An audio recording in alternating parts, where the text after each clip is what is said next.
Okay, so we have written the a weighted average of expected return on the portfolio, and then we want to prove that the risk of the portfolio is equal to the fraction invested in the stock market multiplied by the risk of a stock market.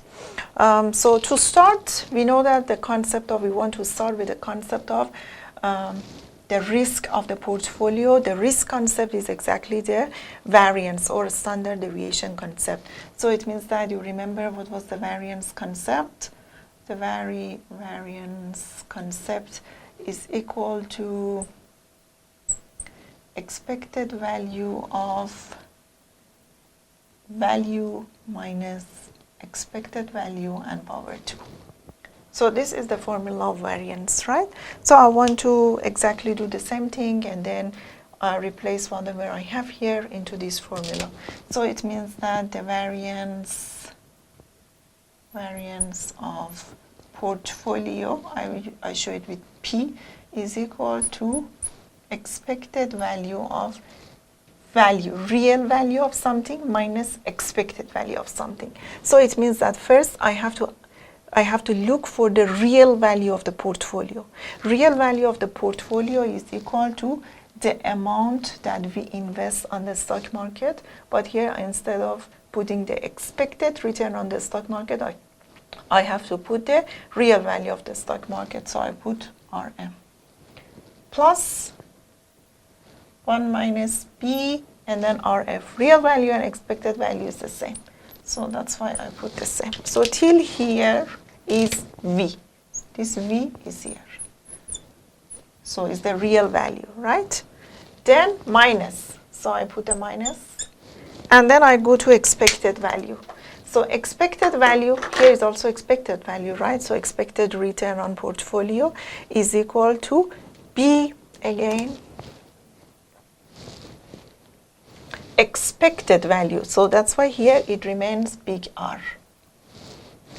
And minus, because here we have one minus, so this minus will go to the other one as well. And then we have again 1 minus B RF.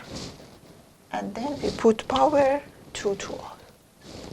So this EV here, expected value, is equal to here. This is expected value. Then let's see that here we have positive RF, 1 minus B RF. Here we have negative 1 minus B RF. So the remaining is E B RM minus B RM and power 2. Am I right? So can we bring this B out of the expected value? Yes. And since it is power 2, so it's going to be B2 E RM minus, this R is big R. Yes, it's big RM. RM minus RM and then power 2. So this is equal to variance, right? So this is the variance of portfolio.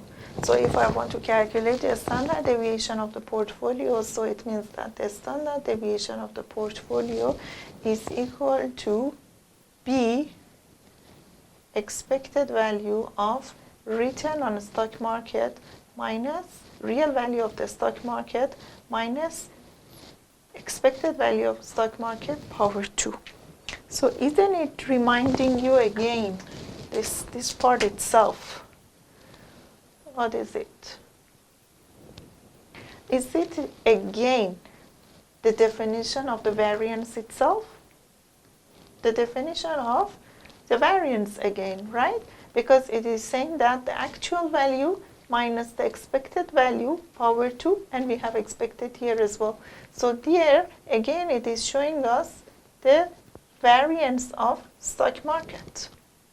So in other words, I can say that what I have proved here is that here is 2. That the variance of portfolio is equal to B variance of stock market. Isn't it this? If we square root it, so we have reached to the same thing. So once more I repeat, just I have used the definition of variance. So variance definition is E in the brackets if real value minus expected value.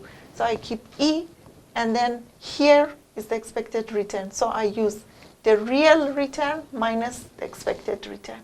The only difference is appearing in the stock market because the real return is different than the expected return. For the risk-free, both are the same. So that's why they will cancel out each other. So once we are remaining with the least RAS component, again we see that one definition of the variance is coming up again. And this is the variance or risk of the stock market.